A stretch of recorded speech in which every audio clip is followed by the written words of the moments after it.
digital লাইভত মই সৌৰভ গাৰ্গ কোন দেখে জিএমচিএইচৰ নৱজাতকৰ মৃত্যুৰ তদন্ত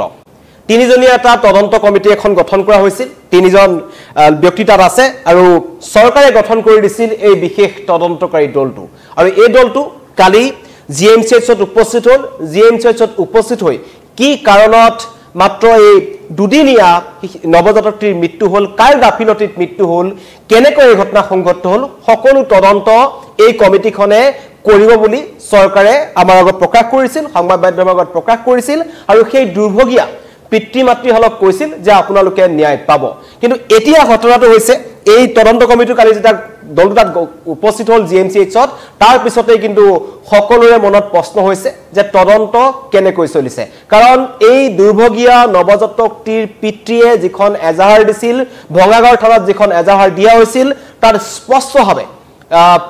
নাম উল্লেখ কৰা হৈছিল দুজন চিকিৎসকৰ নাম হৈছে পূজা শইকীয়া আৰু ঋষিকেশ লগতে সেই নিশা তাত থকা অন্য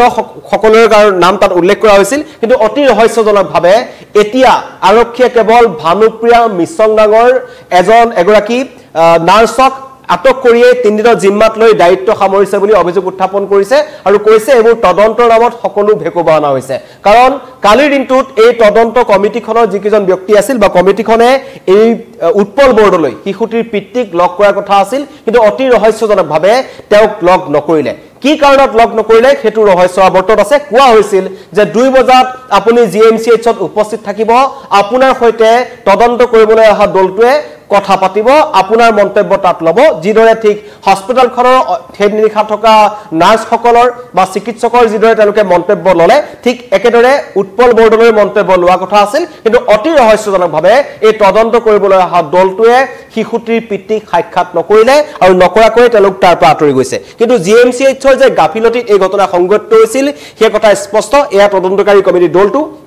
কিন্তু কথাটো হৈছে উৎপল বৰ্ডলৈ কৈছে যে যিদিনাখন 17 আগষ্টৰ নিশা শিশুটিৰ মৃত্যুৰ কাৰণে যি তদন্ত গঠন কৰি দিছিল চৰকাৰে তদন্তকাৰী দল গঠন কৰি দিছিল আৰু কালি বৃহস্পতিবাৰ দিনৰ 1 বজাত গুৱাহাটী চিকিৎসা হাস্পতালত উপস্থিত হয় আৰু প্ৰায় 3 ঘণ্টা 4 ঘণ্টা তেওঁলোক তাত থাকে কিন্তু অতি ৰহস্যজনকভাৱে উৎপল বৰ্ডলৈ তেওঁলোকে সাক্ষাৎ নকৰিলে এজাহাৰখনত যাৰ নাম আছিল তেওঁলোকৰ সকলোৰে মন্তব্য লোৱা হ'ল নে নহল সেয়া এতিয়াও ৰহস্যৰ আৱৰ্তত আছে আৰু কেনেকৈ এই তদন্ত চলিছে তাক লৈ প্ৰশ্ন উত্থাপন হৈছে কাৰণ এই শিশুটিৰ পিতৃ এটা ভয়ংকৰ অভিযোগ উত্থাপন কৰিছে ঘটনাৰ নিশা যেতিয়া মাতৃক আখৰ পৰা শিশুটিক লৈ যোৱা হৈছিল প্ৰথমতে 4 নম্বৰ ৰুমত থোৱা হৈছিল আৰু যেতিয়া ঘটনাটো সংঘটিত হ'ল ঘটনাটো কিন্তু সংঘটিত হৈছে 5 নম্বৰ ৰুমত শিশুটিক 4 নম্বৰ ৰুমৰ পৰা 5 নম্বৰ ৰুমলৈ কিয় নিয়া হ'ল কোনে নিলে সেয়া তদন্তত আহিব নাই সেয়া ৰহস্য আৱৰ্তত আছে লগতে শিশু থোৱা ৰুমত প্ৰথমতে সিসিটিভি কেমেৰা নাই বুলি কৈছিল জিএমচিএইচৰ অধ্যক্ষ অচ্যুত বৈশ্যই হুকাত মিছা মাতিছিল আৰু প্ৰথমৰ পৰাই এই সমগ্ৰ ঘটনাটোক লৈ জিএমচিএইচৰ অধ্যক্ষ অচ্যুত বৈশ্যই ইটোৰ পিছত সিটো মিছা কথা কৈ আহিছে প্ৰথম অৱস্থাত তেখেতে কৈছিল যে জিএমচিএইচত শিশু থবৰ কাৰণে 30খন বিছনা আছে কিন্তু মুখ্যমন্ত্ৰী উপস্থিত হৈ জিএমচিএইচৰ মিথ্যাচাৰ উদঙাই দিছিল মুখ্যমন্ত্ৰীয়ে কৈছিল যে 70খন বিছনা আছে পৰ্যাপ্ত পৰিমাণৰ বিছনা আছে পৰ্যাপ্ত পৰিমাণৰ বিছনা থকাৰ পাছতো কি কাৰণত এই বিছনাসমূহ ব্যৱহাৰ কৰা নাছিল সেয়া ৰহস্য আৱৰ্তত আছে আৰু কি কাৰণত সিসিটিভি ভিজুৱেল চাও বুলি যেটা উৎপল বৰ্ডলৈ প্ৰথমতে কৈছিল তেতিয়া সিসিটিভি তাত নাই বুলি মন্তব্য কৰিছিল অচ্যুত বৈশ্যই সেয়া এটা সেই কথা এতিয়া সমগ্ৰ ঘটনাটোক ৰহস্যৰ মাজলৈ ঠেলি দিছে কাক বচাব বিচাৰিছে নিজে বাচিব বিচাৰিছে নে জিএমচিএইচৰ গাত দাগ লগা বা দাগ লাগিব বুলি সমগ্ৰ ঘটনা সালেবেৰে কুবাই ঘটনা গাত দিবলৈ চেষ্টা কৰিছে নেকি জিএমচিএইচ কৰ্তৃপক্ষই তাক লৈ প্ৰশ্ন উত্থাপন হৈ আছে আৰু লগতে কোৱা হৈছে জন্মৰ সময়ত 3.7 কেজি আছিল নৱজাতকটি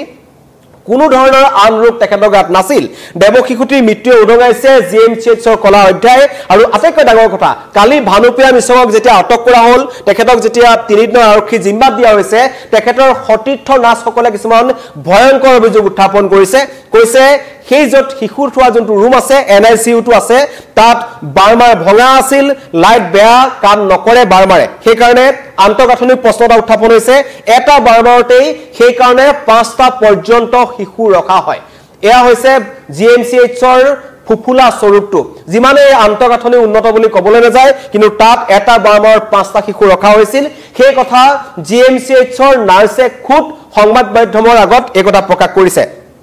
এগৰাকী নাৰ্ছেই 4-5 দিন পৰ্যন্ত নাইট ডিউটি কৰিব লগা হয় সেই কথাও কিন্তু নাৰ্ছসকলে কৈছে চৰকাৰৰ ফালৰ পৰা কোৱা হৈছে মুখ্যমন্ত্ৰীয়ে কৈছে যে জিএমচিএইচত পৰ্যাপ্ত পৰিমাণৰ নাৰ্ছ আছে পৰ্যাপ্ত পৰিমাণৰ চিকিৎসক আছে সকলো ধৰণৰ যেনেকুৱা ধৰণৰ খা সজুলি লাগে খা সৰঞ্জাম লাগে আমি স্বাস্থ্য বিভাগৰ ফালৰ পৰা জিএমচিএইচত দি থৈছো কিন্তু নাই সেই কথা এতিয়া নাৰ্ছসকলে অভিযোগ উত্থাপন কৰিছে তেওঁলোকে নিজে কৈছে যে এগৰাকী নাৰ্ছে 5 দিন 6 দিন পৰ্যন্ত নাইট ডিউটি কৰিব লগা হয় আৰু এগৰাকী নাৰ্ছে যিদৰে ঘটনাৰ দিনাখন যিদৰে ভানুপ্ৰিয়া মিছঙে 35টা শিশুৰ 35টা নৱজাতকৰ স্বাস্থ্যৰ দায়িত্বত আছিল আৰু গাখীৰ আনিবলৈ যোৱাৰ সময়তেই এই ভয়ংকৰ ঘটনাটো সংঘটিত হ'ল আৰু তেনেকুৱা ঘটনা পুনৰ সংঘটিত হ'ব পাৰে কাৰণ জিএমচিএছখন তেনেকৈ চলি আছে আৰু 35-40টা শিশুৰ বিপৰীতে মাত্ৰ এগৰাকী নাৰ্ছ নিশাৰ ভাগত দিয়া হয় আৰু চিকিৎসকৰ দায়িত্বত থকা চিকিৎসক পূজা শইকীয়া বা এই ঋষিকেশৰ দৰে চিকিৎসকে নিশাৰ দায়িত্বত থাকিলে তেওঁলোক ডিউটি কৰিবলৈ নাহে নিশাটো এগৰাকী নাৰ্ছৰ ওপৰতে এই শিশুসকলক সন্দেহ তেওঁলোক আঁতৰি যায় আৰু লগতে ভানুপ্ৰিয়া সহ দায়িত্বত থকা 5 গৰাকী লোকক তদন্তৰ আওতালৈ অনা নাই আৰু ডাক্তৰ পূজা শইকীয়া আৰু ঋষিকেশক কিয় এজাহাৰত নাম দিয়াৰ পাছতো তেওঁলোকক তদন্তৰ আওতালৈ অনা নাই সেয়া এতিয়া ৰহস্যৰ আৱৰ্তন আৰু এইদৰে চলিছে এতিয়া জিএমচিএইচৰ নৱজাতকটিৰ মৃত্যুৰ তদন্ত আৰু এতিয়া 3 দিনৰ পিছত যেটো তেওঁলোকে প্ৰতিবেদন দাখিল কৰিব এতিয়া প্ৰশ্ন উত্থাপন হৈছে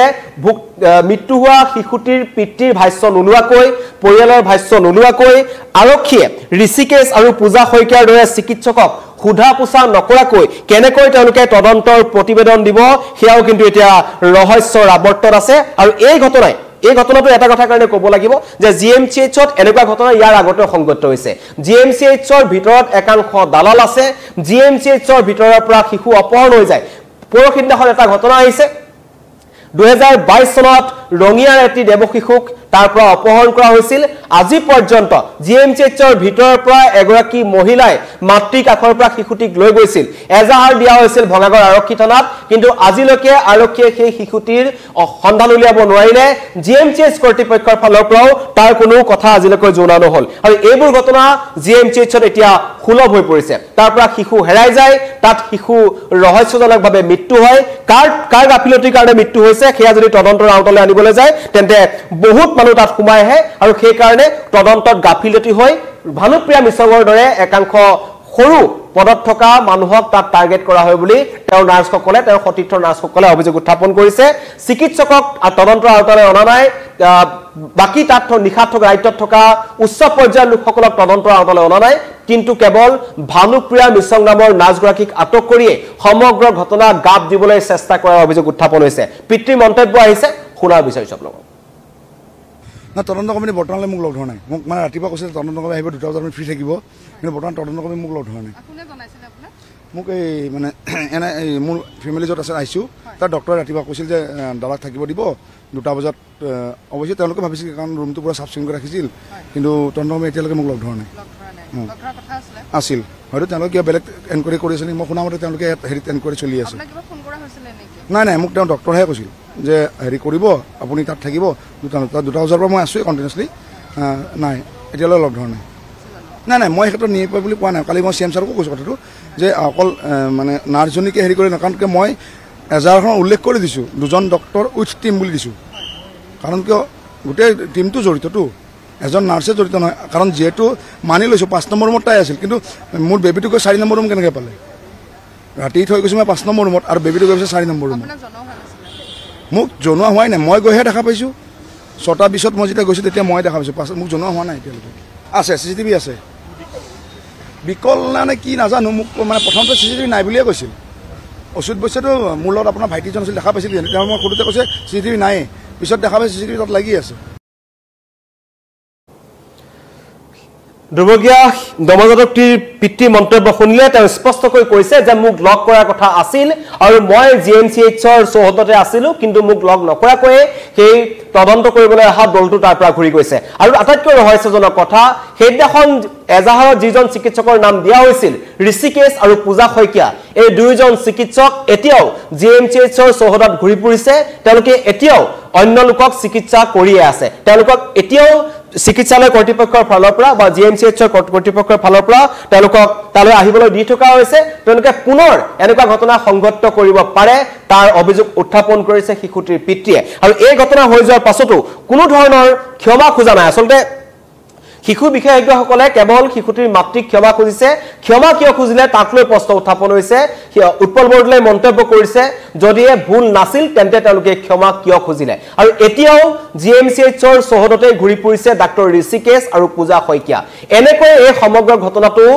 পাহৰণিৰ গৰ্ভলৈ গুচি যাব নেকি কাৰণ ইয়াৰ আগতে আমি দেখিছো জিএমচিএইচত এনে বহু ঘটনা সংঘটিত হয় বহু লোকে চিকিৎসকৰ চৰম গাফিলতিৰ বাবে তেওঁলোকৰ মৃত্যুবৰণ কৰিব লগা হৈছে প্ৰসূতিৰ মৃত্যু হৈছে নৱজাতকৰ মৃত্যু হৈছে তাত থকা নিৰাপত্তাৰক্ষীৰ ভুলৰ কাৰণে বা নিৰাপত্তাত থকা সুৰুঙাৰ কাৰণে তাৰ পৰা নৱজাতক চুৰিৰ ঘটনা সংঘটিত হৈছে তেজৰ দালালে তাত দবদপাই থাকে অন্য দালালসমূহে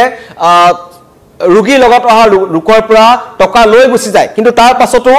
জিএমচিএইচৰ গাতে লাগি থকা ভঙাগড় আৰক্ষীয়ে তেওঁলোকক ধৰিবলৈ সক্ষম নহয় আৰু সকলো ভঙাগড় আৰক্ষীৰ সন্মুখতে হৈ থাকে আৰু ভঙাগড় আৰক্ষীৰ সন্মুখত হৈ থকাৰ লগতে বহু লোকে জিএমচিএইচৰ কৰ্তৃপক্ষক বাৰম্বাৰ এনেবোৰ ঘটনাৰ বিৰুদ্ধে অভিযোগ উত্থাপন কৰি আহিছে অভিযোগ পত্ৰ দি আহিছে সকলো দিয়াৰ পাছতো কিন্তু অতি ৰহস্যজনকভাৱে জিএমচিএইচ কৰ্তৃপক্ষ ইয়াত মৌন কিন্তু এই ঘটনাই এই শিশুটিৰ যি 15 আগষ্টত যেটো শিশুৰ মৃত্যু হল দুদিন তেওঁ পৃথিৱী জীয়াই থাকিবলৈ পালে কিন্তু কাৰ কাৰণে এই ঘটনা সংঘটিত হল হেয়া সকলো সমগ্ৰ ৰাজ্যবাসীয়ে এই ঘটনাৰ উচিত তদন্ত বিচাৰিছে মুখ্যমন্ত্ৰীয়ে মন্তব্য কৰিছিল মুখ্যমন্ত্ৰীৰ এটা মন্তব্য আহিছিল মুখ্যমন্ত্ৰীয়ে কৈছিল যে আমি কোনোবাই এজাহাৰত লিখি দিলে বুলিয়ে সকলোকে তদন্তৰ আওতালৈ আনিব নোৱাৰো ৰাজ্য চৰকাৰে যিখন বিশেষ তদন্ত কমিটি গঠন কৰি দিছে সেই কমিটিয়ে যি প্ৰতিবেদন দাখিল কৰিব প্ৰতিবেদনত যাৰ যাৰ নাম থাকিব যি দুখী বুলি দিয়া কোৱা হ'ব তেওঁলোকৰ বিৰুদ্ধে ব্যৱস্থা গ্ৰহণ কৰা হ'ব মুখ্যমন্ত্ৰী সেই মন্তব্যৰ পাছতে এতিয়া সকলোৰে মনত প্ৰশ্ন হৈছে